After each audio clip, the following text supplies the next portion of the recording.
আমরা আমরা নবীজির গোলাম। আল্লাহর গোলাম, নবীজির গোলাম না। আল্লাহর গোলাম আর নবীজির গোলাম। আল্লাহর গোলাম ঠিক আছে, আমরা তো নবীজির উম্মত নাকি না? নবীজির উম্মত আর নবীজির গোলামি করা কি খারাপ?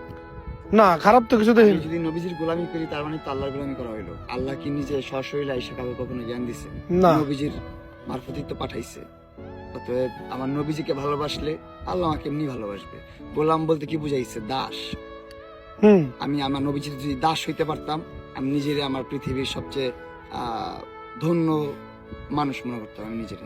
আল্লাহ মানা নবী মানা নয়।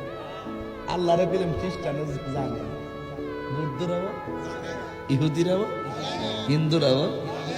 এরপরে এরা বেঈমান কেন? নবী না মানার কারণে। বোঝা গেল আল্লাহ মানা নবী মানা নয়। নবী মানলেই আল্লাহ মানা হয়। কথা বলেন ঠিক কিনা? কারণ নবী হইল আল্লাহর সাক্ষী। আল্লাহ কইছে কুল হুয়াল্লাহু আহাদ। বন্ধু আপনি বলে দিন আমি এক। নবী কইছে আমরা শুনছি, বিশ্বাস করছি।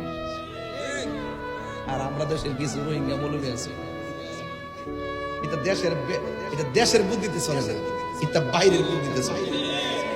আমরা জন্মসূত্রে যেমন মুসলমান, ইমানদার জন্মসূত্রে মনে করছে আমরা অন্য কোন জায়গা থেকে দাঁড় করে ইসলাম আমরা এখানে চালাই না।